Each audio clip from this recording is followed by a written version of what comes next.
Hello student, welcome back to NKS academy. चलिए guys, आज का वीडियो सेशन स्टार्ट करते हैं। बच्चों, जस्ट प्रीवियस वीडियो सेशन में हम लोगों ने एंगुलर मोमेंटम और एंगुलर मोमेंटम की कंजर्वेशन पे कुछ चीज़ें करी थी। हालांकि हमने कुछ काइनेटिक एनर्जी यानी रोटेशनल काइनेटिक एनर्जी पर भी चर्चा कर ली थी। बच्चों, जस्ट प्रीवियस वीडियो सेशन में मैंने आपको बताया था कि एंगुलर मोमेंटम की कंजर्वेशन का क्या मतलब है। अगर किसी पर्टिकुलर एक्सिस के अबाउट किसी भी रिजिड बॉडी पे कोई टॉर्क नहीं लग रही है, there is no turning effect, torque zero हो रही है, तो उस एक्सिस के अबाउट उस बॉडी की एंगुलर मोमेंटम कंजर्व होगी। मतलब कुछ भी ऐसी फिनोमेना हो रही है जिसके बाद बॉडी की मोशन चेंज हो रही है या कुछ भी हो रहा है, तो मोशन से पहले मोशन के बाद की पूरी एंगुलर मोमेंटम बच्चों सेम रहेगी। ओके, इस पे हमने कुछ सवाल भी प्रैक्टिस कर लिया था, आपने देखा भी था। और लास्ट में जो क्वेश्चंस किया था वो अर्थ के रोटेशन वाले सवाल किया था। याद होगा आपको कि अगर अर्थ अपने ही एक्सिस पर अचानक से श्रिंक कर जाती है तो फिर उसकी टाइम पीरियड क्या हो जाएगी, 6 आवर्स आती थी, आपको याद भी होगा।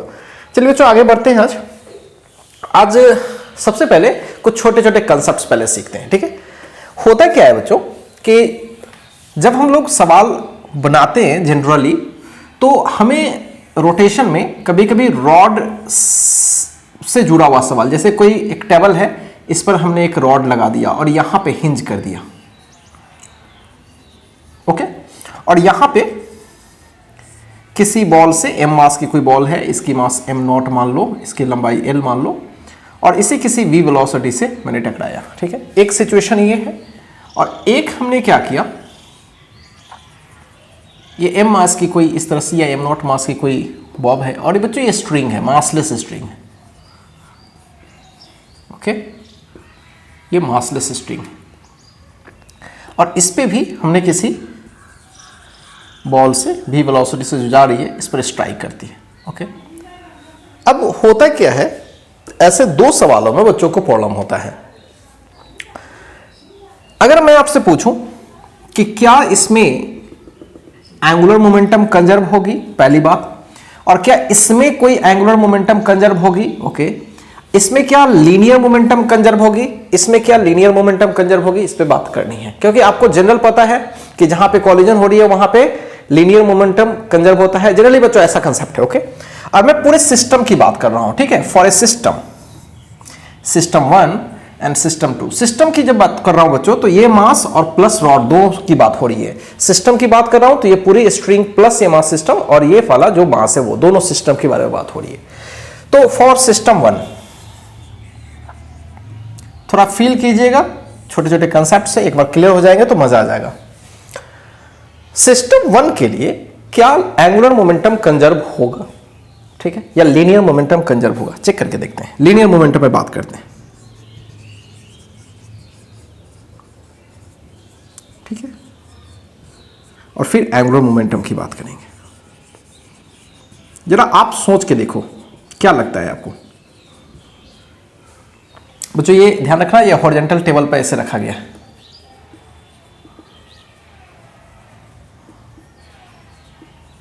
ओके, हॉरिजॉन्टल टेबल पे इस तरह से रखा गया है। वर्टिकली अगर सस्पेंड भी करा रखे हो तब भी कोई इशू नहीं है। ठीक है, तो बताना है भाई एंगुलर मोमेंटम का क्या है। देखिए ध्यान से बच्चों, इस रॉड के बारे में अगर बात करें तो जब भी ये स्ट्राइक करेगा तो स्ट्राइक करने के बाद हिंज के द्वारा इस रॉड पे एक फोर्स लगेगा। ध्यान रहे, हिंज के द्वारा रॉड पे एक फोर्स लगेगा। और बच्चों जब मैं तो केवल रॉड प्लस ए वाला मास को एक सिस्टम में बनाया हूं, हिंज को तो सिस्टम में मैंने बनाया नहीं है। क्लियर है बच्चों? तो ध्यान रखिएगा, जो इस रॉड पे हिंज के द्वारा एक फोर्स लग जाएगी, डेफिनेटली फोर्स लगेगी। तो इस रॉड पे हिंज के द्वारा बच्चों एक फोर्स लगेगी। क्लियर है? तो क्या इस पर कोई एक्सटर्नल फोर्स एक्ट कर रही है बच्चों? बिल्कुल एक्ट कर रही है। रॉड पर कोई एक्सटर्नल फोर्स एक्ट कर रही है, बिल्कुल। आफ्टर कॉलिजन रॉड पे एक एक्सटर्नल फोर्स एक्ट कर रही है बच्चों। दो तरह की फोर्स है।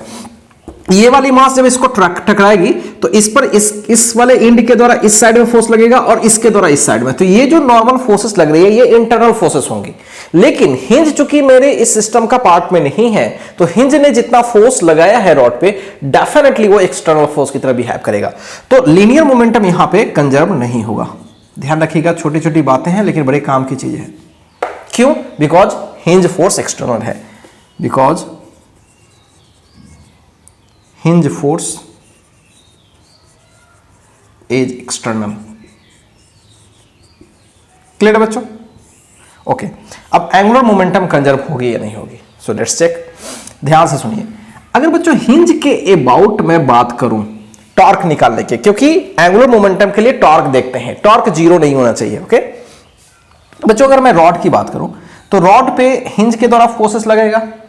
मान लीजिए कि ऐसे गया तो हिंज पे ऐसे फोर्स लगा, तो हिंज ने इस पर मान लो कि ऐसे फोर्स लगाया, जैसे भी फोर्स लगाया छोड़ो।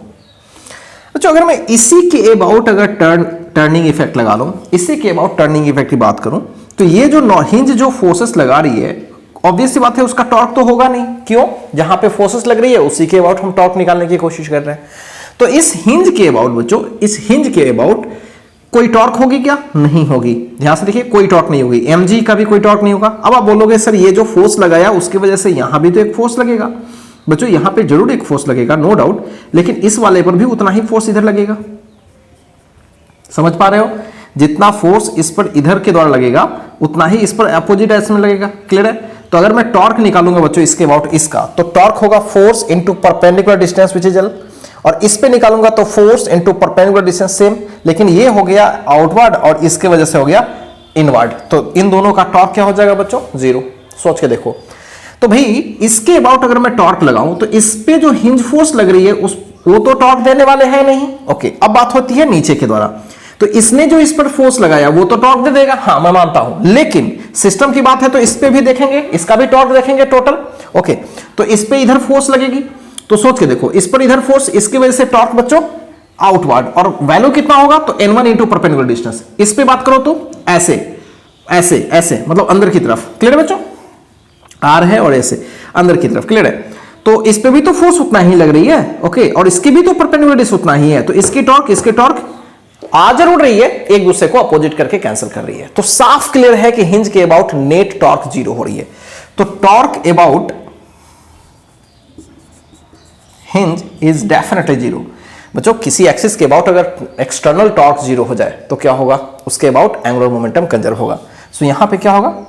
Angular momentum is conserved about किसके अबाउट बच्चों? हिंज। क्या अदर पॉइंट के अबाउट, क्या सेंटर ऑफ मास के अबाउट कंजर्व है? ना, बिल्कुल नहीं।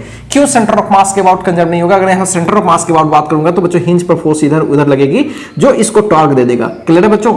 और ये वाला तो चलो ठीक है कि ये वाली फोर्स कैंसिल, लेकिन हिंज का तो टॉर्क आ जाएगा। हिंज का जो फोर्स हो जाएगा, चूंकि एक्सिस बदल लिए हो तो ये फोर्स को कंसिडर करना पड़ेगा और फोर्स इंटू परपेंडिकुलर डिस्टेंस बनने लगेगा। लेकिन अगर मैं हिंज के अबाउट ही टॉर्क निकालूं तो हिंज के द्वारा लगने वाला जो फोर्स है वो टॉर्क तो देगा नहीं। अब ये दोनों वाला, तो ये दोनों तो एक दूसरे को कैंसिल ही कर रहे हैं, एक क्लॉकवाइज और एक एंटी क्लॉकवाइज।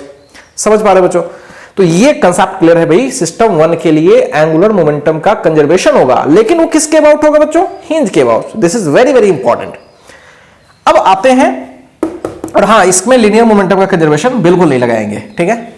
अब बात करते हैं इस वाले पर, सिस्टम पे।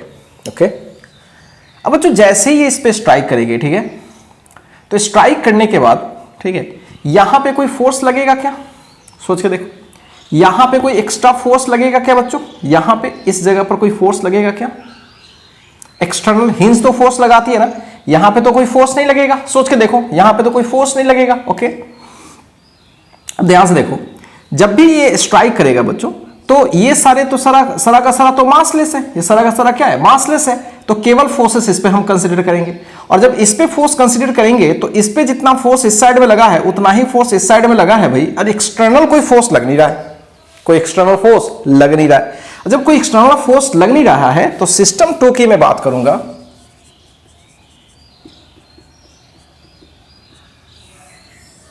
सिस्टम 2 की बात मैं करूंगा बच्चों, सिस्टम 2 की बात मैं करूंगा। तो सिस्टम 2 पे ऑब्वियसली बात है कि एफ एक्सटर्नल कितना हो जाएगा? 0। ठीक है, एफ एक्सटर्नल कितना हो जाएगा? 0। जितना फोर्स इस पे इसके द्वारा लगेगा उतना ही फोर्स इसके द्वारा इस पे लगेगा, अपोजिट कैंसिल हो जाएगा वो, ऐसे भी। और यहां क्या मामला हो रहा था? चूंकि ये हिंज है, रॉड है सिस्टम, तो हिंज समझ रहे हो, ऐसे मारोगे तो फिर लगेगा ना कि हिंज एक झटका देगा, उस पर जाने नहीं देगा एक्चुअली, तो हिंज एक फोर्स लगाएगा। वहां पे ऐसी बातें नहीं है। अगर ये कॉलिजन भी करते हो, ठीक है, तो ऐसे सर्कुलर पाथ पर ये घूम जाएगी और यहां पे कोई बच्चों फोर्स एक्स्ट्रा लगने वाला यहां नहीं है। This is very very important, clear है। अब इस तरह से यहां पे क्या होगा, एक्सटर्नल फोर्स जीरो हो गया। जब एक्सटर्नल फोर्स जीरो हो गया बच्चों तो क्या होगा, लीनियर मोमेंटम कंजर्व होगा।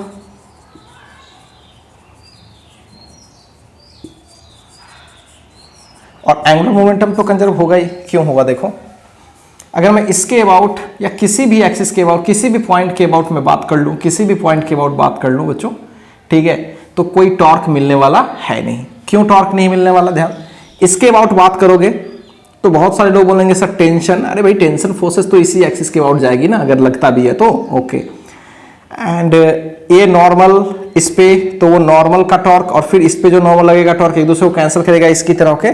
तो इसके अबाउट भाई किसी के अबाउट बात कर लो, किसी भी पॉइंट के अबाउट कर लो, स्पेस के किसी भी पॉइंट के अबाउट बात कर लो, तो इस पर नेट टॉर्क क्या होगी बच्चों, जीरो होगी। नेट टॉर्क क्या होगी, जीरो होगी। तो किसी भी एक्सिस के अबाउट हम लोग इस पर क्या कर सकते हैं, एंगुलर मोमेंटम का कंजर्वेशन लगा सकते हैं, क्योंकि उसके अबाउट टॉर्क जीरो। क्योंकि भाई जितना फोर्स ये लगा रहे हो उतना ही फोर्स यहीं पे फोर्स है, समझ पा रहे हो बच्चों। तो साफ क्लियर है, सॉरी हाँ ठीक है, tau net is zero about any point. So angular momentum is conserved about any point, ठीक है। तो ये छोटी छोटी जो चीजें हैं जो हमें समझना चाहिए सवालों को बनाने में, क्लियर है। तो ध्यान रखिएगा, कोई रॉड है, हिंज है, तो यहाँ पे लीनियर मोमेंटम का कंजर्वेशन बिल्कुल नहीं लगा है। और अगर यही सेम चीज है लेकिन अगर इसे मैंने स्ट्रिंग से बांध रखा है तो यहाँ पे आप लीनियर मोमेंटम का कंजर्वेशन लगा सकते हैं, क्योंकि बच्चों ये स्ट्रिंग मासलेस है, ये क्या इस पर फोर्स लगाएगा, बंधे हुए पार्ट पर तो कोई एक्स्ट्रा फोर्स लगाएगा नहीं, तो ऑब्वियस ही बात है, ठीक है। तो क्लियर है बच्चों, कहीं से कोई कंफ्यूजन तो नहीं है। चलिए इस चीज को पहले एक बार आप समझ लीजिए। अब इस पे बेस्ड मैंने कुछ सवाल अभी आपको प्रैक्टिस करके बताना है, तो आपको ज्यादा मजा आएगा मैं कहना क्या चाह रहा था, ठीक है। पहले आप इसको कॉपी कर लो। चलिए बच्चों आगे बढ़ते हैं और आगे अब क्वेश्चन प्रैक्टिस करते हैं, जिससे आपका कंसेप्ट कुछ ज्यादा क्लियर होगा। आइए एक छोटा सा सवाल सेट करते हैं। ऐसा है, सपोज कीजिए कि एक हॉरिजॉन्टल प्लेन है, ठीक है, और यहां पे मैंने किसी रॉड को ऐसे लगा रखा है, ठीक है। सवालों में क्लियर मेंशन कीजिएगा हॉरिजॉन्टल प्लेन है और यहां पे बच्चों मैंने हिंज लगा रखा है, ओके। हिंज को मैं एस से डिनोट करता हूं। इस रॉड की मास m है, इसकी लेंथ l है, ओके। एंड यहां से ऐसा कर लो, हाँ यहां से m मास की ही, चलो m मास की ही v वेलोसिटी से एक बुलेट, एक बॉल जो भी है आके स्ट्राइक कर रही है और इसके साथ चिपक जा रही है, स्टिक हो जा रही है, ओके। तो आपसे पूछा गया कि कॉलिजन के जस्ट बाद, ठीक है, इसकी ओमेगा कितनी होगी। अभी इनिशियल सिचुएशन ये है, तो आपसे आपको बोला गया है कि इफ बॉल गेट्स, या फिर ऐसे बोलता हूं, चलिए ठीक रहेगा, इम्बेड भी कर गया, अंदर में घुस भी गया, ऐसा भी बोल सकते हो, या बुलेट बोल देता हूं ज्यादा better, gets embedded in the rod after collision,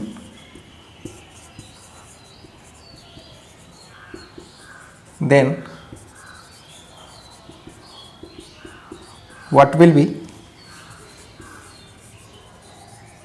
angular speed या velocity of system just after collision।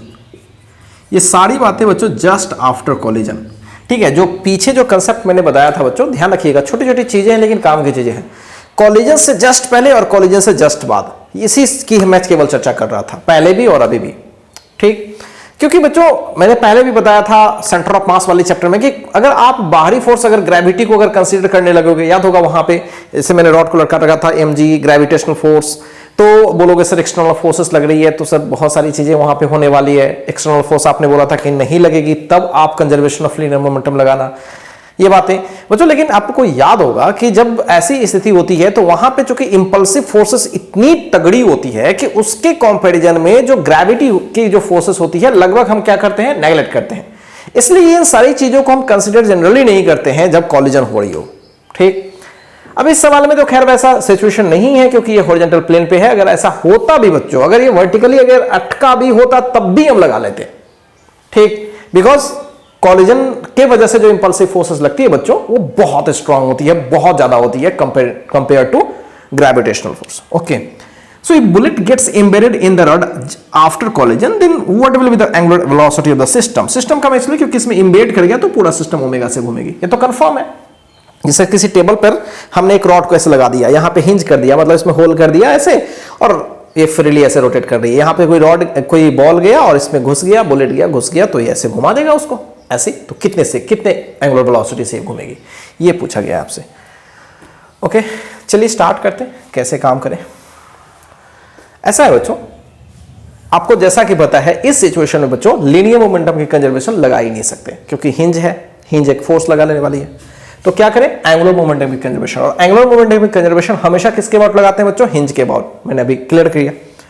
तो क्या करें, using conservation of angular momentum, short में मैं लिख रहा हूं अबाउट एच, सिस्टम का लिखना है। ओके, तो L1 इक्वल्स L2। बच्चों ध्यान से सुनिए, ये तो पहली सिचुएशन है। इसके बाद की सिचुएशन क्या हो जाएगी आपको भी पता है। इसके बाद ये हो जाएगा कि इसके अंदर ये बुलेट m मास की इम्बेड हो जाएगी, इसकी पूरी मास m है, और ये पूरी सिस्टम ऐसे ओमेगा से घूमेगी। ओके, पूरी सिस्टम बच्चों ओमेगा से घूमेगी। तो ये इनिशियल है, ओके, और ये बाद का सिचुएशन है। तो बच्चों ऐसा है कि शुरू में सिस्टम में तो भाई मास भी है, ओके, तो m मास भी वेलोसिटी से जा रही है, और आपको पता है किसी पर्टिकुलर पॉइंट के अबाउट किसी का एंगुलर मोमेंटम निकालने का linear momentum into perpendicular distance, m भी लीनियर मोमेंटम और परपेंडिकुलर डिस्टेंस क्रॉस कर लेंगे, तो इसका क्या होगा m भी into L, very simple, m भी इंटू एल। और इसका डायरेक्शन क्या होगा बच्चों, ऐसे, ध्यान से देखो, r ऐसे है और ये ऐसे है, तो r क्रॉस ऐसे बाहर की तरफ, ओके, बाहर की तरफ। और इसका तो रॉड का तो कुछ होगा ही नहीं, बिकॉज वो रेस्ट में है, ओके। लेकिन कॉलिजन के बाद रॉड का होगा, बिल्कुल होगा, और ऐसे घूम रही है, ऐसे घूम रही है, तो ये भी बाहर की तरफ। और ये मास जब ये बच्चों ओमेगा से घूम रही है, तो ये वाली पार्टिकल भी ओमेगा से घूम रही है, सब कुछ ओमेगा से घूम रहा है, ओके। तो बाद में एक्चुअली एक सिस्टम बन गया बच्चों, बाद में एक रिजिड बॉडी टाइप का सिस्टम बन गया, अब ओमेगा से घूमने लगा। तो आपको दोनों चीज पता है, अगर कोई सिस्टम ओमेगा से घूम रही है तो उसकी angular momentum I times of omega, ठीक। अभी इसका आई टाइम्स ऑफ ओमेगा भी लिखा जा सकता था, बट चूंकि सिंपल लीनियर वेलोसिटी मालूम है इसका, ठीक है, तो लीनियर मोमेंटम मालूम है, तो मोमेंटम इनटू परपेंडिकुलर डिस्टेंस, सीधे सीधे। लेकिन ये सिस्टम बन गया, अब ओमेगा से घूम रही है, ओके, तो यहां पे हमें क्या करना पड़ेगा, आई टाइम्स ऑफ ओमेगा करना पड़ेगा। आई किसका, सिस्टम का, ऑब्वियसली सिस्टम ओमेगा से, सिस्टम में क्या है, ये पार्टिकल भी है और साथ साथ ये भी है। तो रॉड का भी मोमेंट ऑफ इनर्शिया क्या होगा, ml स्क्वायर बाई 3, क्यों, इस हिंज के अबाउट तो ml square by 3, very good, plus ये जो मास है इसका मोमेंट ऑफ इनर्शिया, ओके, ये तो पार्टिकल है और एक्सिस से l दूरी पर है, तो उसका होगा ml स्क्वायर, हो गया बच्चों दोनों का, times of omega. So this is very simple, capital L है बच्चे, तो ये हो जाएगा 4/3 ml square omega, l cancel, m cancel, so 3v/4l। तो ये सिस्टम का ओमेगा हो गया जस्ट आफ्टर कॉलिजन। क्लियर है बच्चों, ओके। अब आइए एक सवाल और करते हैं, उसी टाइप का एक सवाल और कर देता हूं। अब की बार थोड़ा चेंज मैं करता हूं, हिंज यहां पे देता हूं, पूरी रॉड की लेंथ मान लो भाई 5a है, और यहां से यहां a है, ओके, और कोई बुलेट मैं थोड़ा सा और ये कर देता हूं, इसकी पूरी मास m है, इसकी भी मास m है, और यहां से स्ट्राइक कर रही है भी वेलोसिटी से a पर, ऐसे, ठीक। तो फिर वही कहानी, बुलेट गेट्स एम्बेडेड, ठीक है,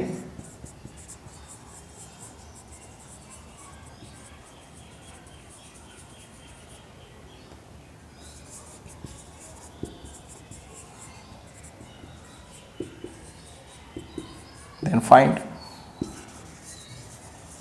angular velocity of system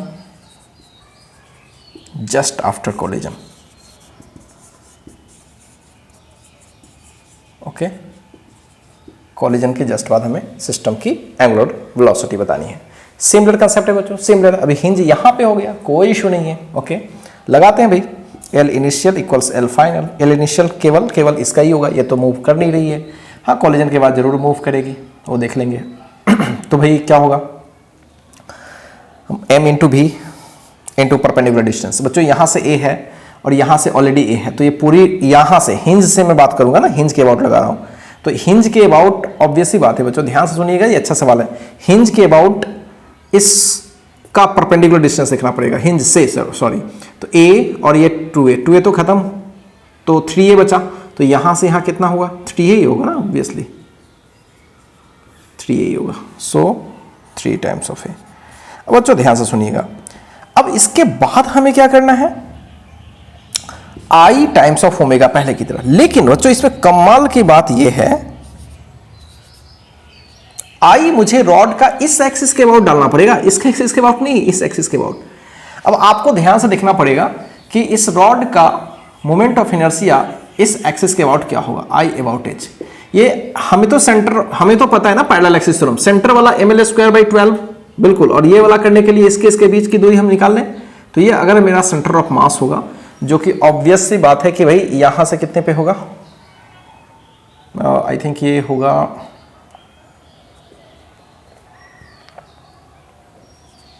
ये 2 आई थिंक नहीं है, 2a तो नहीं होगा, मतलब 1.5a होगा। ओके, क्यों, आधा ओके, तो इसको आप ऐसे भी कर लो ना, 3a/2। ओके, हो गया बच्चों, खास कुछ है नहीं। अब एक चीज ध्यान से देखिए, IH निकालना होगा तो क्या होगा, पहले तो m, पूरे रॉड की लेंथ 5a, तो ml²/12 बिल्कुल, प्लस दोनों एक्सिस के बीच की दूरी और मास, तो भाई इसका मास क्या है रॉड का, m ही है, और दोनों एक्सिस के बीच की दूरी 3a/2 का होल स्क्वायर। सॉल्व करना पड़ेगा। सो 25 ma²/12, सो 9 ma²/4, एलसीएम 12 हो जाएगा। सो 25 ma², 27 ma²/12, तो ये हो जाएगा 52। क्लियर है बच्चों, ये हो जाएगा भाई, अगर हमने सही काम किया तो यही हो जाएगा। ओके, तो ये किसका हुआ बच्चों, केवल और केवल इस रॉड का इस एक्सिस के अबाउट। प्रॉब्लम इसमें बस ये है कि इसके अबाउट मेरे को आई डालना है। अभी इसमें इजी ये था कि भाई एक एंड के 2 बार डालना था, कोई भी इश्यू नहीं होता। ओके, अभी बच्चों इसमें क्या होगा, ये डालो 52 ma²/12। अभी रुको भाई, रुको, अभी इस जो पार्टिकल है यहाँ पे आई है उसका भी तो चाहिए होगा। ओके, और ये पार्टिकल इसके अबाउट घूम रही है, तो कितना दूरी है भाई पार्टिकल का तो सीधे हमारे स्क्वायर होता है ना, तो m उसका तो m ही है ऑब्वियसली, डिस्टेंस है 3 है, तो m इंटू 3 है, 9a² into omega. Solve it to get omega, कुछ भी खास नहीं है। तो ध्यान इस बात का रखिएगा कि हमेशा हिंज के about conservation of angular momentum लगाइएगा, चीजें बहुत आसान होती है बच्चों। क्लियर है बच्चों, कहीं से कोई शक तो नहीं है। ओके, तो चलिए पहले फटाफट इसको कॉपी कीजिए। तो कुछ 1-2 और इस पर वैरायटी मैं करके बताता हूं। मैं आपको पहले फील करा देता हूं कि वो वैरायटी क्या होगी, थोड़ा ध्यान से सुनिएगा। अभी तक बच्चों एक स्पेशल टाइप का सवाल है जिसमें रॉड या फिर बॉल इम्बेड कर जा रही है। हमेशा इम्बेड करे कोई जरूरी नहीं है, कभी कभी कुछ भी ना हो, बस स्ट्राइक कर दे, मारे, ये भी जाता रहे आगे और वो भी जाता रहे, ऐसा भी तो हो सकता है। तो फिर ऐसे में सवाल पूछा जा सकता है कि कॉलिजन के बाद इस बॉल की रफ्तार बता दो, और साथ साथ चूंकि ये तो ओमेगा से घूमने लगी तो इसकी ओमेगा बता दो, ये भी सवाल बन सकता है। अब इसमें कॉलिजन होगी, ठीक है, तो यहां पे कॉलिजन का नेचर भी देना पड़ेगा कि कोएफिशिएंट ऑफ रेस्टिट्यूशन क्या है, फिर ई का जो यहां पे एप्लीकेशन है वो कैसे करेंगे। कुल मिलाकर के कॉम्प्लेक्स सिचुएशन बच्चों के लिए आता है। मैं सब कुछ क्लियर करता हूं बच्चे, पहले छोटा सा कंसेप्ट आपको बता दूंगा कि करना क्या है हमें, और फिर उसके बाद उस सवाल को डील करते हैं। पहले इसको कॉपी करो। चलिए बच्चों आगे बढ़ते हैं। आगे बच्चों अभी हम लोग थोड़ा सा एक छोटा सा चीज को समझना चाहेंगे। जो कोएफिशिएंट ऑफ रेस्टिट्यूशन अगर आपको अच्छे से याद है तो मैंने क्या बताया था, this is the velocity of separation divided by velocity of approach, यानी कॉलिजन के बाद वेलोसिटी और कॉलिजन से पहले। लेकिन किसकी बच्चों, पहले जब हम लोगों ने डिस्कस किया था तो सिंपली क्या होता था कि एक पॉइंट ऑब्जेक्ट्स लिया करता था, तो इसमें ज्यादा आपको परेशानी नहीं होती थी। बस कॉलिजन किया कॉमन नॉर्मल के डायरेक्शन में, हम लोग चीजों को देख लिया और कॉमन नॉर्मल के डायरेक्शन में सेपरेशन, कॉमन नॉर्मल के डायरेक्शन में अप्रोच, रेशियो लगाया, आंसर याद होगा आपको। जनरली बच्चों वहां पे पॉइंट ऑब्जेक्ट से मतलब होता था, लेकिन अभी तो आप देख रहे हो कि हमारे पास क्या है, एक रॉड है और स्ट्राइक क्या करेगी, एक बुलेट या बॉल। अब बच्चों अब कैसे करें भाई, अब इसका वेलोसिटी क्या ले लें, अब इसके हर पॉइंट, ये तो ओमेगा से घूम रही है, कॉलिजन के बाद ये पूरी पार्ट तो ओमेगा से घूमने लगेगी, और ओमेगा से अगर कोई रॉड घूमने लगेगी तो हर पॉइंट का वेलोसिटी यूनिक थोड़े ना होगा, बिल्कुल नहीं होगा। इसकी velocity omega times of r1, इसकी velocity omega times of r2। जैसे जैसे ऊपर से नीचे आएंगे तो इस रॉड के हर पॉइंट का वेलोसिटी चेंज होगा।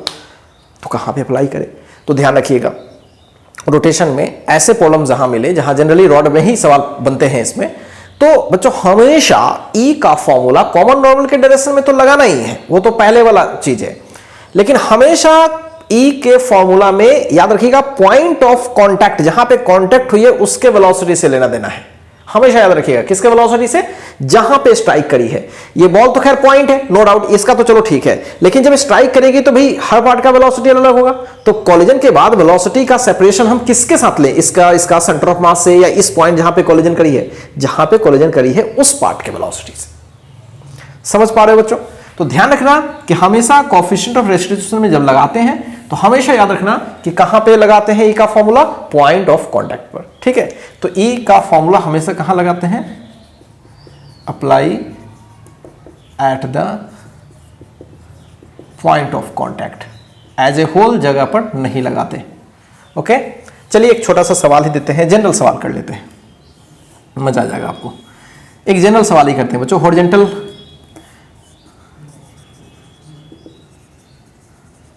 हॉरिजॉन्टल सरफेस है और इस पे किसी रॉड को हमने डाल दिया है, यहाँ पे हिंज है, इसका मास m1, इसकी लंबाई l ले लिया, ठीक, और एक कोई बॉल है जिसकी मास m2 है और ये p वेलोसिटी से जा रही है। एकदम जनरल सवाल करता हूँ, सबसे लास्ट एंड पर इसने स्ट्राइक करा, ठीक है, और मान लेता हूँ E है, क्या है E, coefficient of restitution.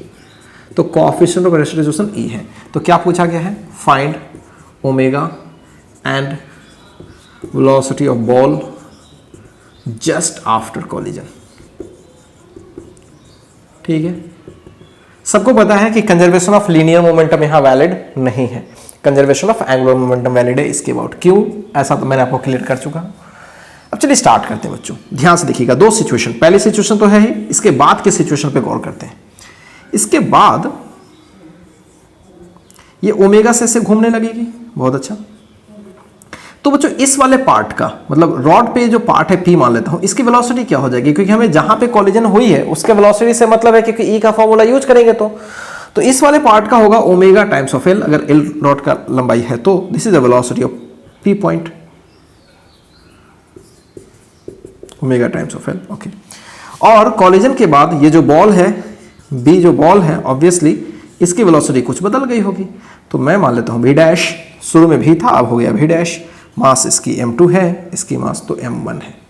Okay, तो क्या करें, पहले तो conservation of angular momentum. Okay, तो कंजर्वेशन ऑफ एंगुलर मोमेंटम, मैं शॉर्ट लिखता हूं, आप पूरा लिख लेना भाई। कंजर्वेशन ऑफ एंगुलर मोमेंटम लगाते हैं, अबाउट हिंज ही लगाना पड़ेगा, लगाते हैं फटाफट। तो m2 into v into perpendicular distance l, पहले की तरह बच्चों, और रॉड का शुरू में कुछ था नहीं।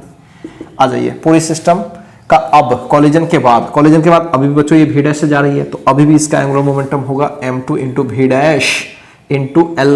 ओके, l एंड रॉड का तो होगा, बिल्कुल रॉड तो घूमने लगी ना, बिल्कुल I टाइम्स ऑफ ओमेगा। यहां पे बच्चों देखिए ध्यान से, पहले इसी में इम्बेड हो जाता था तो डायरेक्ट करते थे, लेकिन अभी ये अलग सिस्टम है और अलग सिस्टम, तो इसका अलग से निकालेंगे, इसका अलग से, तो ये रॉड I ओमेगा हो, I ओमेगा। ओके, इसको पहले सॉल्व करते हैं, तो m2vl equals m2v dash l plus I, rod का I क्या लोगे भाई, तो m2 into ml square by 3। Okay, ml square by 3 into omega. बच्चों क्लियर है यहाँ तक में तो कोई कहीं से कोई कंफ्यूजन नहीं होगा। This is equation number 1। Variables कितने हैं बच्चों यहाँ पे, 2, v dash and omega, 2 variables हैं, बाकी चीजें तो गिवन ही है। अब क्या करें, E का फॉर्मूला यूज करते हैं, ठीक है, कोएफिशिएंट ऑफ रेस्टिट्यूशन। अब कोएफिशिएंट ऑफ रेस्टिट्यूशन का फॉर्मूला, कॉलिजन के बाद वेलोसिटीज का डिफरेंस, कॉलिजन के बाद आगे ये है तो इसकी वेलोसिटी ज्यादा, पीछे ये है इसकी वेलोसिटी कम, पहले की तरह। इसकी वेलोसिटी कितना है पॉइंट ऑफ कांटेक्ट की, vp, माइनस इसकी कितनी है v डैश, कॉलिजन से पहले ये चल नहीं रहा था 0 और ये कितने से जा रहा था V से, तो V माइनस 0 सिंपल। तो बच्चों यहाँ से VP minus V dash equals AB। बच्चों दो रिलेशंस आप देख सकते हो, और VP क्या है, ओमेगा टाइम्स ऑफ L। दो वेरिएबल्स देखिए, V डैश ओमेगा में यहाँ रिलेशन और V डैश ओमेगा में यहाँ से रिलेशन, दो वेरिएबल, दो इक्वेशंस, सॉल्व करो आ जाएगा भाई। मैं सॉल्व नहीं करा, ठीक है, उतना सॉल्व क्यों करोगे, ये तो एक जनरल सवाल मैंने किया।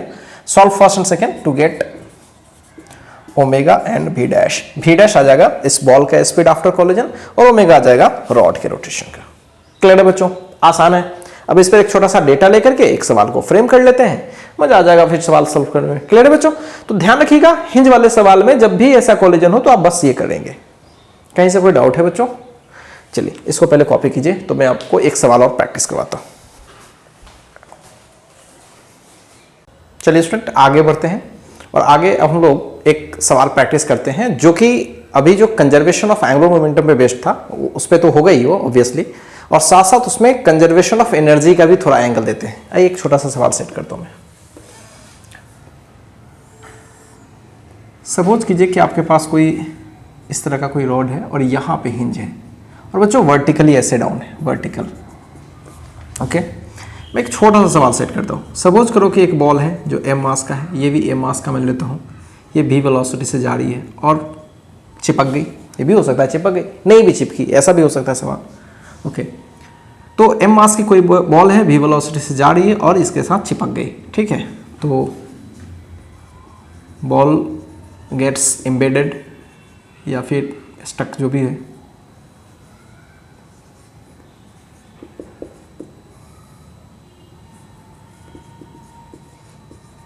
बॉल से बेटर है बुलेट कर लो भाई। Okay, find the maximum angle formed by rod with vertical. बच्चों सवाल क्या है, ध्यान से सुनो। एक रॉड है ऐसे, यहां से कोई ऐसे स्ट्राइक किया, स्ट्राइक करने के बाद क्या होगा, ऐसे उठेगा, बिल्कुल आपको पता है उठेगी। तो मैक्सिमम ये कितना एंगल यहां से यहां बनाने वाली है, मैक्सिमम कितना एंगल। ठीक है, कैसे सोचें, आइए मैं आपको बताता हूं कैसे सोचते हैं ऐसे सवाल। बढ़िया सवाल होते हैं बच्चों, ऐसे सवाल पास्ट ईयर में जेई में पूछे भी गए हैं। तो लॉजिक बहुत साधारण सा है भाई, कॉलिजन होगा तो कॉलिजन करने के बाद पूरी सिस्टम की एक को खास ओमेगा होगी, ये तो हमने पहले भी निकाला है और अभी भी निकालते हैं। तो जस्ट आफ्टर कॉलिजन की बात मैं करूं तो सिस्टम क्या हो जाने वाला है, ये इम्बेड यहां पे कर गया, पूरी रॉड यहाँ पे हिंज है भाई, तो ओमेगा से ऐसे घूमने लगी। ओके, तो सबसे पहला काम क्या करते हैं, हिंज के अबाउट एंगुलर मोमेंटम कंजर्वेशन लगाते हैं, एंगुलर मोमेंटम कंजर्वेशन। तो शुरू में ये m v और l, बाद में क्या होगा, पूरी system I times of omega, और I रॉड का भाई ml²/3 और m मास की यहाँ पे है और l डिस्टेंस पे है। पहले की तरह मैं ज़्यादा इसमें डिटेल आपको समझा नहीं रहा हूँ, ऑलरेडी आपने किया हुआ है सब। सोचो क्या होगा, l मुझे लगता है m और l कैंसिल हो जाएगा तो यहाँ v बचेगा, और ml आपने निकाल चुका है यहाँ पे, तो l/3 और आई थिंक l ही बचा रहेगा। सो ये हो जाएगा 3v/4l, आई थिंक यही होगा। ओमेगा पता कर लिया सिस्टम का जस्ट कॉलिजन के बाद। अब ध्यान से सुनो, जो अब क्या होगा, अब कंजर्वेशन ऑफ एनर्जी को सोचते हैं। अब मान लीजिए कि एक सिस्टम है मेरे पास, ये ओमेगा से ऐसे घूमने लगी जस्ट आफ्टर कॉलिजन। अब बच्चों ये यहाँ से कहीं यहाँ पे जाएगी, बिल्कुल जाएगी, मैक्सिमम मान लो कि यहाँ पे चली गई। अब इसके पास शुरू में, पूरी सिस्टम के पास शुरू में कौन सी एनर्जी थी, ठीक है, अभी कौन सी एनर्जी थी, अगर मैं इसके रिस्पेक्ट में बात करूँ तो कौन सी एनर्जी थी देखना पड़ेगा बच्चों। इसके अगर मैं यहाँ पे रेफरेंस ले लूँगा ना, यहाँ पे रेफरेंस ले लूँगा तो कुछ ना कुछ तो एनर्जी रही होगी। अगर यहाँ पे रेफरेंस ले लूँगा तो पोटेंशियल देखना पड़ेगा कि शुरू की पोटेंशियल एनर्जी क्या है। तो रॉड का शुरू में पोटेंशियल एनर्जी रहा होगा, इस बुलेट का पोटेंशियल एनर्जी नहीं रहा होगा क्योंकि रेफरेंस यहीं ले रहा हूँ मैं, समझ रहे हो। तो शुरू की इसकी एनर्जी ले लेता हूँ और यहाँ पे जाने पर इसकी एनर्जी निकाल लेता हूँ, और यहाँ से थीटा हम लोग बहुत ही आसानी से कैलकुलेट कर पाते हैं। आइए देखते हैं कैसे निकालते हैं। तो जो ऐसा है कि शुरू में ये कहाँ पे था, ये l/2 पे रहा होगा। अब ये कहाँ चला गया, थोड़ा ऊपर आई थिंक चला गया। कितना ऊपर चला गया तो देख लेते हैं भाई, कितना ऊपर चला गया। तो आई थिंक ये इतना ही ऊपर चला गया। तो ये पूरा l/2 okay, and this is theta, तो बच्चों ये हो जाएगा L/2 cos थीटा। देख पा रहे हो, ये L/2 cos थीटा। तो फिर ये वाली हाइट कितनी, L/2 में से L/2 cos थीटा, तो ये वाली जो डिस्टेंस हो जाएगी वो L/2 में से L/2 cos थीटा। ओके, तो ये अब इसकी जो रॉड की जो सेंटर ऑफ मास है यहाँ पे चली गई। ओके, क्लियर है। एनर्जी लिखने के लिए सब चीज़ मैं कर रहा हूँ। और ये जो मास है ये कहाँ पे चली गई, पहले कहाँ पे था, तो इस जगह पर, अब कहाँ चला गया, तो ये पूरा बच्चों L है, तो ये हो जाएगा L cos थीटा। समझना अच्छे से, ये क्या होगा, L cos थीटा। तो ये कितना होगा, पूरे L में से L cos थीटा घटा लो, तो ये कितना हाइट हो जाएगा, L minus L cos theta. थोड़ा सा कैलकुलेशन कर लो, कुछ खास नहीं है। पूरे रॉड के एंड पे ना, एंड पे ये मास है M, तो भाई शुरू में ये यहाँ पे था, अब कितना ऊपर चला गया, मतलब बेस से मैं बात कर रहा हूँ, तो हमें चाहिए होगा ये वाला हाइट। तो अगर ये पूरा L है और ये थीटा है, तो ये पूरी यहाँ से यहाँ तक कितनी डिस्टेंस हो जाएगी, ये पूरी डिस्टेंस L cos थीटा। पूरा L है, L में से L cos थीटा घटा दो तो कितना हो जाएगा। क्लियर है बच्चों, आसान है। तो चलिए, initial energy kinetic plus potential शुरू का और kinetic plus potential final. Okay, आइए देखिए, शुरू का काइनेटिक क्या था, पूरे सिस्टम का काइनेटिक था, तो half of I omega square कर सकते हो, कोई दिक्कत नहीं है। हाफ ऑफ आई सिस्टम का, ध्यान रखिए सिस्टम का, omega square plus potential energy. हाँ, पोटेंशियल एनर्जी भी देखना पड़ेगा। तो इस पूरे रॉड का पोटेंशियल एनर्जी भाई क्या था, नीचे से L/2 था, तो mg/L/2, लेकिन इसका कोई नहीं था। ठीक है, काइनेटिक, बाद में काइनेटिक क्या हो जाएगा भाई, ऐसे ऐसे चलते चलते रुक गया ना सिस्टम, यहाँ पे जस्ट स्टेशनरी हो गया, मोमेंटली तो स्टेशनरी हो ही गया ये, तो वहाँ पे काइनेटिक कुछ भी नहीं होगा। पोटेंशियल होगा डेफिनेटली, दोनों का होगा। रॉड का कितना ऊंचा चला गया ये भाई, यहाँ से रेफरेंस इस जगह से मैं बात करूँ तो कितना ऊंचा पे है भाई, तो L/2 plus L/2 minus L/2 cos theta. Clear है बच्चों। ओके, तो रॉड M मास की G L/2 plus L/2 minus L/2 cos theta. Clear है बच्चों, ये रहा, प्लस ये छोटा सा मास है वो भी तो ऊंचा चला गया, L minus L cos theta, so mg L minus L cos theta. बच्चों ये रहा potential energy. So half of I omega square plus mgh plus इस पार्टिकल का, बुलेट का, बराबर क्या हो गया, mgh। यही तो होगा और कुछ नहीं होगा, बस सॉल्व करना है फटाफट। आई क्या कर लिखो, पूरे सिस्टम का आई लिख लो। क्लियर है बच्चों, पूरे सिस्टम का। ठीक है, तो पूरी सिस्टम का आई क्या होगा बच्चों, ऑब्वियस सी बात है कि रॉड का होगा ml²/3 और उस बुलेट का होगा ml², और ओमेगा स्क्वायर तो आपने ऑलरेडी निकाल के रखा हुआ है पहले से, सो 3v/4l का स्क्वायर प्लस mg/L/2। इधर सॉल्व करते हैं बच्चों, L/2 यानी L हो जाएगा, सो mg/L, okay, mg/L and mg/L ये, एंड लास्ट में ये हो जाएगा mg/L minus mg/L cos theta. Clear बच्चों, ये दोनों 2mg/L हो जाएगा। सो फाइनली सॉल्व करते हैं तो ये हो जाएगा आपका 4/3, 2 से कट जाएगा तो 2ml²/3, और ये हो जाएगा 9v²/16l² प्लस mg/L/2। फाइनली ये 2mg/L minus 3/2 mg/L cos theta. Clear है बच्चों, बस इतनी सी बात है। अब कुछ नहीं करना, सिंपली इसको क्या करना है, सॉल्व करना है। ओके, 3 3 जा एंड 2 8 जा, सो ये हो जाएगा हमारा 3mv²/8 प्लस mg/L/2। सबको उधर ले चलते हैं, ज़्यादा बेटर होगा।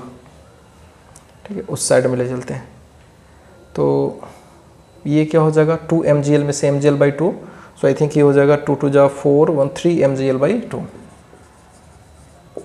ये हो जाएगा बच्चों minus 3/2 mg cos theta. Clear है बच्चों। अब इन सब चीज़ को क्या करते हैं, 3 mg/3, अच्छा g तो नहीं है इस साइड में, कोई इशू नहीं है। ओके, तो यहाँ पे देख लेते हैं भाई, इसको इधर ही लाते हैं, 3mv²/8, या फिर ऐसा करते हैं, ये गड़बड़ हो जाएगा, 2 2 पहले 4 कर लेते हैं। सो 3mg cos theta equals 3mg/L, ये वाला रहा। Okay, minus 3mv²/4। ओके, सो बच्चों यहाँ से m हटा लेते हैं। Okay, so 3g cos theta will B 3gl minus 3v²/4। 3 तो मैंने हटा लिया है ऑलरेडी। ओके, 3 तो सारी साइड से हट जाएगा। Okay, so cos theta will be L minus v square by 4g। So theta will be cos inverse L minus v square by 4g। Clear बच्चों? तो ये थीटा हो जाए। तो एक जनरल सवाल है, थोड़ा सा कंफ्यूजन तो होगा कि गंदा सा है, लेकिन मतलब इसका जो कंसेप्ट है बच्चों बड़ा ही सीधा है। कॉलिजन के बाद के सिस्टम की कितने ओमेगा से घूमेगा पहले ये निकाल लो, उसके बाद तो भाई कंजर्वेशन ऑफ एनर्जी का फंडा है, वो तो हर जगह वैलिड है। भाई यहाँ पे सिस्टम के पास ओमेगा आ गया, ओमेगा है, और इस अगर ये रेफरेंस में लेता हूं तो इस रॉड के पास अपनी पोटेंशियल भी है। ओके, जब ये पूरा ऊपर उछल के जाएगा तो फिर इसके बाद अब इसकी एनर्जी चेंज हो जाएगी। अभी काइनेटिक प्लस पोटेंशियल, बाद में क्या हो गया, काइनेटिक तो रहा नहीं, केवल और केवल पोटेंशियल में। ठीक है, तो कर लो भाई दोनों को। अब ध्यान इस बात का रखना है कि भाई इस जगह पर जाकर के इस बुलेट के पास भी पोटेंशियल एनर्जी होगी और इस रॉड के पास भी होगी, तो दोनों का हमें पोटेंशियल एनर्जी लिखना पड़ेगा। इस रेफरेंस से दोनों का mgh mgh लिखना पड़ेगा। बस थोड़ा सा इसमें आप यूज कर लो, अच्छे से बना लो, और देख लेना कैलकुलेशन कहीं एरर होगा तो उसको आप देख लेना खुद से, लेकिन कंसेप्ट बस यही है, इसको सही से लिखना। क्लियर बच्चों? और ध्यान रखना half of I omega square में आई मैंने दोनों का लिया, क्योंकि ये भी ओमेगा से घूम रही है, इसका भी आई। समझ लो, रॉड का एक सिस्टम एक रिजिड बॉडी हो गई, और रिजिड बॉडी अगर ओमेगा से घूम रही किसी एक्सिस के अबाउट, तो उसका रोटेशनल काइनेटिक एनर्जी लेंगे half of I omega square, वही मैंने लिया यहाँ पर। और ये क्या है बच्चों, पोटेंशियल एनर्जी। किसका है ये? रॉड का। बुलेट का क्यों नहीं? क्योंकि रेफरेंस यहीं पे है। बाद में चल के काइनेटिक क्यों नहीं? बिकॉज मैक्सिमम एंगल पर क्या हो गई, लगभग रेस्ट में हो गई, रेस्ट में, तो फिर पोटेंशियल ही रही ना, रॉड का पोटेंशियल और इसका पोटेंशियल। काम खत्म, कॉपी करो। तो बच्चों इस तरह से हम लोगों ने एंगुलर मोमेंटम की कंजर्वेशन कर लिया, और एंगुलर मोमेंटम की कंजर्वेशन यूज करके बाकी और भी अलग अलग टाइप का सवाल फ्रेम किया जा सकता है। क्लियर है बच्चों? एनर्जी को मिंगल कर करके सवाल भी सेट किया जा सकता है। चलिए बच्चों अब आगे बढ़ते हैं। जैसे आपने नॉर्मल जगह पर इंपल्स पढ़ा है, लीनियर इंपल्स जिसको कह सकते हो। अब इंपल्स कब होता है, क्या होता है? एक्चुअली आपने पढ़ा है कि जब भी किसी ऑब्जेक्ट पर अचानक से कोई फोर्स एक्ट करे, अचानक से, जैसे ये मेरा हाथ है और अचानक से किसी ने इसे झटका दिया, तो फिर अचानक से इस पर कोई फोर्स लगा, तो जो फोर्स लगती है और जो शॉर्ट टाइम इंटरवल है, उन्हीं का जो प्रोडक्ट होता है उसी को हम लोग बोलते हैं इंपल्स। और कैलकुलेट कैसे करते हैं? एफ dt का इंटीग्रेशन, याद होगा। और आपको याद होगा इंपल्स मोमेंटम थ्योरम था, यानी इंपल्स मोमेंटम लीनियर मोमेंटम से कनेक्ट किया था, और इंपल्स किसी ऑब्जेक्ट पर एक्ट करती है, वो change in linear momentum of that object के इक्वल होती है। क्लियर है बच्चों? सिमिलरली रोटेशन में एंगुलर इंपल्स का कंसेप्ट है।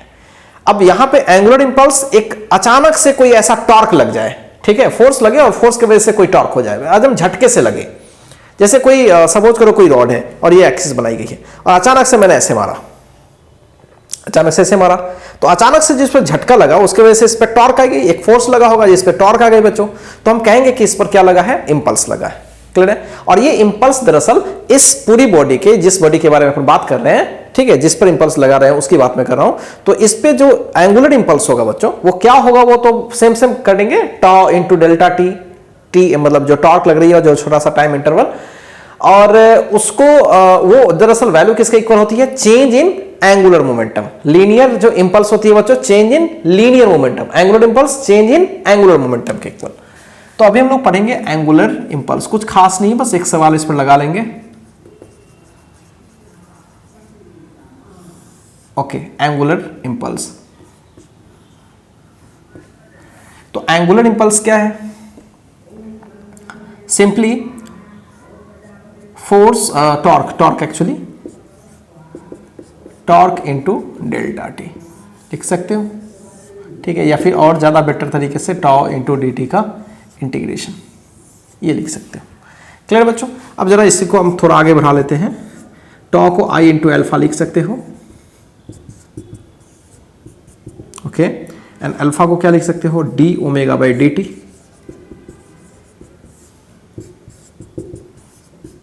I D omega.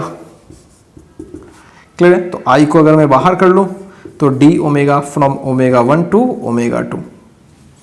तो इस तरह से बच्चों एंगुलर इंपल्स क्या मिलने वाला है हमें? आई ओमेगा का integration from omega 1 two omega 2, so I omega 2 minus omega 1। So what is this? ध्यान से देखो, I omega 2 minus I omega 1, ये क्या है बच्चों? ये L2 है, मतलब एंगुलर मोमेंटम फाइनल केस में, और ये शुरू के केस में। तो साफ क्लियर है कि जो एंगुलर इंपल्स होगा वो चेंज इन लीनियर मोमेंटम के, ये मैं जैसे एंगुलर मोमेंटम को डिनोट कर ले रहा हूं, हालांकि कोई विशेष कोई सिंबल नहीं है, L2 माइनस L1। और ये क्या है बच्चों, change in, sorry angular impulse है ये change in angular momentum. Clear है बच्चों, होपफुली क्लियर हो रहा होगा, जस्ट पहले जैसा ही है। अब इस पर एक छोटा सा सवाल बनाते हैं, ठीक है, छोटा सा सवाल बच्चों बनाते हैं। आइए, एक फेमस क्वेश्चन होता है, जैसे हमारे पास कोई सिलेंडर है,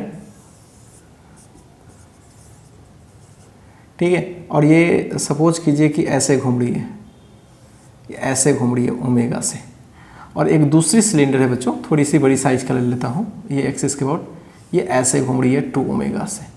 इसकी रेडियस मान लीजिए 3r है, इसकी रेडियस मान लीजिए r है, इस तरह से बच्चों ऐसे घूम रही है। क्लियर है। फिलहाल अभी दोनों को हम लोग अलग अलग रखें, ठीक है, ये खुद से 2 ओमेगा से ऐसे घूम रही है और ये ओमेगा से ऐसे घूम रही है। क्लियर है बच्चों। जैसे ही इस दोनों को टच करेंगे तो यहाँ पे स्लिपिंग चालू होगा, आफ्टर टचिंग ये क्या होगा, स्लिपिंग चालू होगा, लेकिन कुछ देर के बाद स्लिपिंग बंद हो जाएगा। ठीक है, मतलब इसका स्पीड अपना थोड़ा कम हो जाएगा, ज़्यादा हो जाएगा, जो भी होगा, इसका कम, किसी का ज़्यादा हो जाएगा, और इस तरह से इसका अब जब ये जाएगा तो कोई स्लिपिंग नहीं होगी। शुरू में स्लिपिंग होगी, जिसका स्पीड ज़्यादा होगा उसका स्पीड धीरे धीरे कम होगा, और किसका कम होगा उसका स्पीड बढ़ेगा। क्लियर है बच्चों। तो दिख भी रहा होगा कि यहाँ वाला पॉइंट का जो रफ्तार होगा ज़्यादा होगा। क्यों ज़्यादा होगा, क्योंकि देखिए यहाँ की जो वेलोसिटी होगी किसी 3r पर जाकर के 3 2 जा 6, मतलब ओमेगा टाइम्स ऑफ r, तो इसका ओमेगा 2 ओमेगा है, इसका 3r है, तो इस जगह का वेलोसिटी अभी फिलहाल क्या होने वाली है, कॉलिजन से पहले, सटाने से पहले भाई, तो ये ऐसा हो जाएगा। ठीक है, और यहाँ पे इसकी वेलोसिटी ऐसे कितनी होगी बच्चों, ओमेगा टाइम्स ऑफ r। तो एक ओमेगा टाइम्स ऑफ r से जा रहा है, दूसरा 6 ओमेगा r से जा रहा है। साफ क्लियर है। जैसे ही दोनों को टच करोगे, ठीक है, तो क्या होगा, कैसे कांटेक्ट में आएगा तो बच्चों क्या होगा, ये तेजी से निकलेगा, ये कम तेजी से निकलेगा, तो फ्रिक्शन इस पे इधर एक्ट करेगा और इस पे इधर एक्ट करेगा। इस फ्रिक्शन के वजह से इस पर एक टॉर्क मिलेगा बच्चों, इस फ्रिक्शन की वजह से एक्स्ट्रा एक टॉर्क मिलेगा, टॉर्क से इसकी अल्फा बढ़ेगी, अल्फा बढ़ेगी, इसका ओमेगा बढ़ेगा, और इस पर क्या होगा कि फ्रिक्शन इधर लगेगा, फ्रिक्शन इधर लगने से एक ऐसे एक टॉर्क लगेगा, टॉर्क आउटसाइड लगेगा, टॉर्क लगने से क्या होगा, इसका धीरे धीरे अल्फा बैक साइड में होगा, अल्फा बैक साइड में होगा तो ओमेगा को कम करने की कोशिश करेगा, ओमेगा को कम करने की कोशिश करेगा तो धीरे धीरे स्पीड कम होगा। तो एक ऐसा समय होगा कि बच्चों की इस दोनों का स्पीड क्या होगा, समान हो जाएगा, इसका बड़ा होगा, इसका थोड़ा कम है शुरू में, धीरे धीरे इसका बड़ा होते चला जाएगा, बड़ा होता चला जाएगा, और इसका घटते घटते एक समय सेम हो जाएगा। जैसे ही सेम स्पीड होगा बच्चों तो उस समय में फ्रिक्शन लगना बंद हो जाएगा, क्योंकि रिलेटिव स्लाइडिंग वहां पे नहीं है। क्या मेरी बातें समझ में आई? कुछ मैंने जल्दी जल्दी बोल दिया, फिर से सुनो कहानी। ये एक सिलेंडर 1 है और ये एक सिलेंडर 2 है।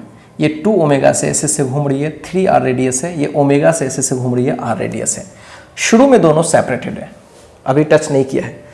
तो अभी इस वाले पॉइंट जहाँ पे ये कांटेक्ट होगा, उस पॉइंट पर पहले से चर्चा कर ले कि ये इसका रफ्तार क्या होगा। अगर बच्चों ये 2 ओमेगा से घूम रही है तो इसका रफ्तार क्या होगा, 6 ओमेगा, और ये ओमेगा से घूम रही है तो इस वाले पार्ट का क्या होगा, सबको पता है, ओमेगा टाइम्स ऑफ r। जहाँ पे आप जाओगे, यहाँ जाओगे तो r/2, यहाँ जाओगे और रकम सेंटर सरफेस पे जाओगे तो r डिस्टेंस पे हो तो ओमेगा टाइम्स ऑफ r। इतनी बातें तो क्लियर है। After touching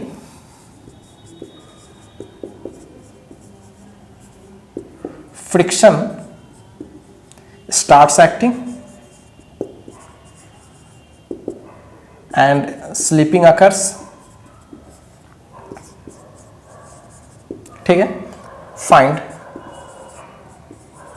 the angular speeds of both disc, या डिस्क है या फिर सिलेंडर बोल दो, cylinder when slipping, when there is no slipping, when there is no slipping। तो कुछ देर तक तो फ्रिक्शन लगा है ना बच्चों, कुछ देर तक लगा होगा फ्रिक्शन, जितना भी देर तक लगा होगा उसके बाद की कहानी है कि भाई जब फ्रिक्शन लगने के बाद फ्रिक्शन लग रहा है, स्लिपिंग खत्म हो गई तो उस समय इसका क्या ओमेगा था, इसका क्या ओमेगा था। ठीक है, अब सवाल को बनाते कैसे हैं, ध्यान से सुनिएगा, ध्यान से देखिए बच्चों। देखिए सॉल्यूशन में क्या करते हैं बच्चों, यहाँ पे मेरे पास ये है और ऐसा है। क्लियर है। अभी मान लो कि टच कर लिया, तो टच कर लिया तो इस वाले पॉइंट का बच्चों, इस वाले पॉइंट का वेलोसिटी दोनों का सेम हो जाएगा, बिल्कुल। इसका वेलोसिटी और इसका वेलोसिटी दोनों का सेम हो जाएगा, बिल्कुल। ये इधर कुछ अलग ओमेगा से घूमेगी और अब ये किसी अलग ओमेगा से घूमेगी। क्लियर है बच्चों। ये अलग ओमेगा से घूमेगी। क्लियर है? अब ध्यान से सुनो, चूंकि दोनों पॉइंट का, इस फर्स्ट पार्ट का और सेकेंड पार्ट का, दोनों का वेलोसिटी बच्चों क्या हो गया? सेम हो गया है। क्लियर है? दोनों का वेलोसिटी क्या हो गया? सेम हो गया। तो इसकी ओमेगा 1 से अगर हम निकाले तो ओमेगा 1 इंटू रेडियस आर, इसका ओमेगा 2 इंटू रेडियस 3r।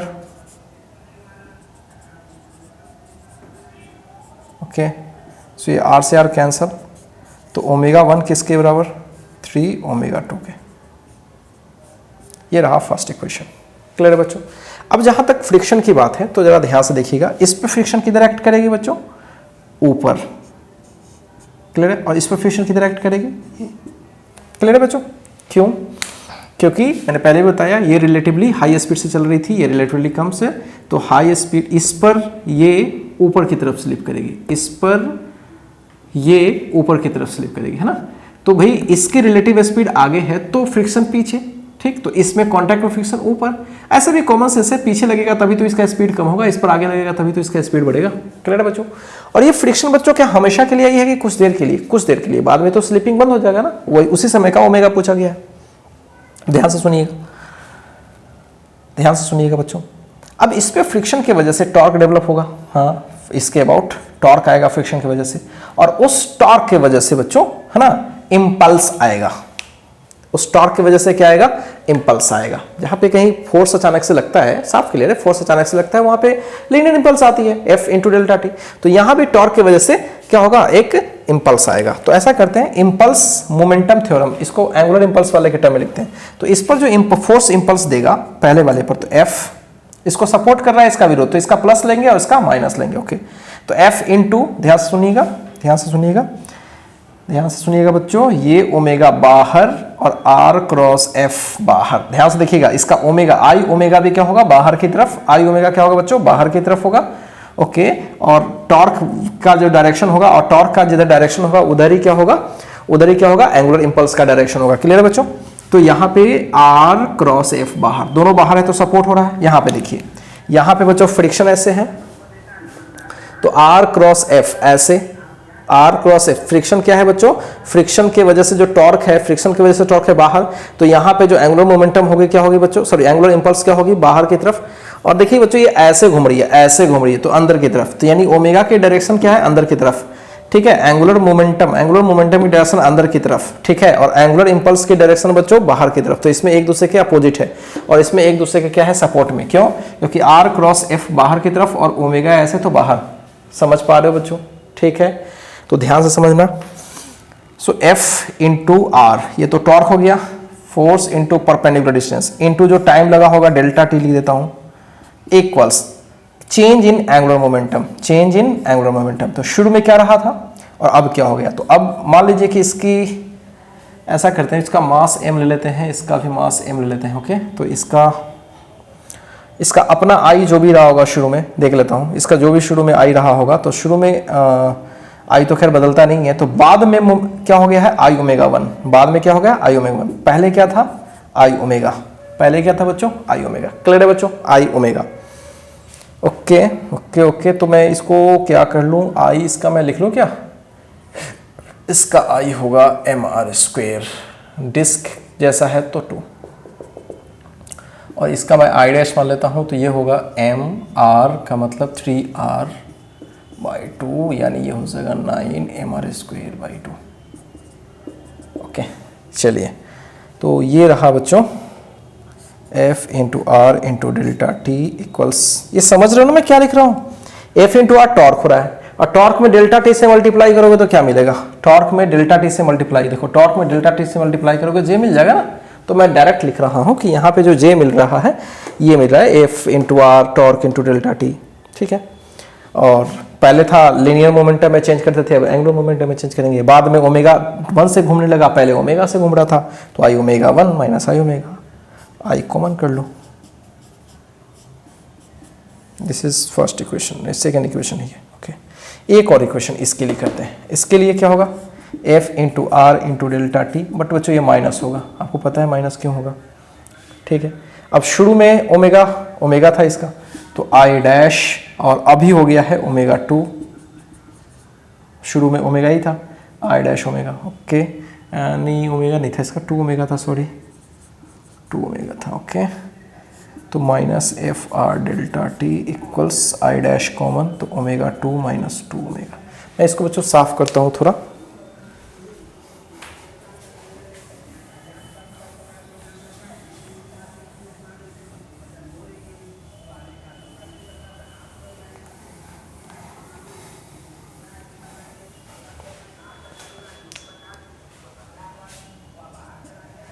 तो ये क्या हो जाएगा, F R delta T I dash omega 2 minus 2 omega, ये रहा थर्ड। अब ऐसा करते हैं बच्चों, फ्रिक्शन वगैरह तो कुछ दिया हुआ है नहीं, तो डिवाइड करते हैं, ख़त्म करते हैं इसको। दोनों चीज़ें लगभग समय डिवाइड करते हैं, तो सेकेंड में आप थर्ड से डिवाइड कर लो। तो जैसे ही डिवाइड कर लोगे तो ये पूरा टर्म गायब हो जाएगा, तो दिस इज -1, और इस वाले में उससे डिवाइड कर दो तो क्या हो जाएगा, I omega 1 minus omega I dash omega 2 minus 2 omega. Clear है बच्चों? तो यहाँ पे हो जाएगा आई डैश, माइनस को इंट्रोड्यूस करो तो 2 omega minus omega 2, so I omega 1 minus omega. I dash क्या है, आई डैश यहाँ पे है, निकाल के रखा हुआ है, so 9/2 M R square 2 omega minus omega 2, और आई की बात कर लो तो ये एम आर स्क्वेयर बाई 2 है, और ये omega 1 minus omega. M R square cancel, 2 से 2 कैंसिल हो जाएगा, so 9 2 18 omega minus 9 omega 2 equals omega 1 minus omega. सोचो यहाँ से बेहद आसानी से 19 ओमेगा लिख पाओगे, और ये omega 1 plus 9 omega 2। So this is equation number 4। थोड़ा लेंदी है बट डोंट वरी, 2 इक्वेशंस मिल गए, ओमेगा 1 इक्वल्स 3 ओमेगा 2। तो फर्स्ट और 4 को सॉल्व कर लो from first and 4। So 19 omega equals omega 1 की जगह पर 3 ओमेगा 2 लिख पाएंगे, और ये 9 ओमेगा 2 बच्चों, तो ये हो गया 19/12 ओमेगा इक्वल्स ओमेगा 2। बिल्कुल डायरेक्ट मैंने कर लिया, और ओमेगा 2 पता पड़ गया, तो इसमें बस 3 से मल्टीप्लाई करेंगे तो ओमेगा 1 आ जाएगा, सो ओमेगा 1 हो जाएगा 19 ओमेगा बाई 3। क्लियर है बच्चों? तो आप देख सकते हो बच्चों, देख सकते हो कि इसका ओमेगा 1 मतलब इसका पहले क्या था, ओमेगा था, अब कितना हो गया, 19 ओमेगा बाई 3 हो गया। क्लियर है बच्चों? 3 हो गया, 4 से मल्टीप्लाई हुआ, बिल्कुल। और इसका ओमेगा बच्चों बढ़ करके घट करके कितना हो गया, पहले 2 ओमेगा था, अब ध्यान से देखो क्या ये 2 है, नहीं, 12 2 से थोड़ा कम हो गया, तो दूसरे का ओमेगा कम हो गया और पहले का ओमेगा बहुत ज़्यादा बढ़ गया। सो होपफुली बच्चों क्लियर है, एक बढ़िया सवाल है, ठीक है। इसको आप अच्छे से देखिए, मैंने कैसे बताया है, मैंने काफ़ी समय लिया है बताने में, लेकिन चीज़ों को आप अच्छे से देखिए और समझने की कोशिश कीजिए। क्लियर है बच्चों? तो अब जहाँ कहीं भी बच्चों इस तरह का चीज़ आएगा जहाँ पे अचानक से कुछ फोर्स लगेगा, उसके वजह से टॉर्क वगैरह आएगा, तो आप इम्पल्स का इक्वेशन बेहद आसानी से लिख पाएंगे, एंगुलर इम्पल्स का, ठीक है, और इस तरह से चीज़ों को कर पाएंगे। कहीं से कोई डाउट तो नहीं है बच्चों?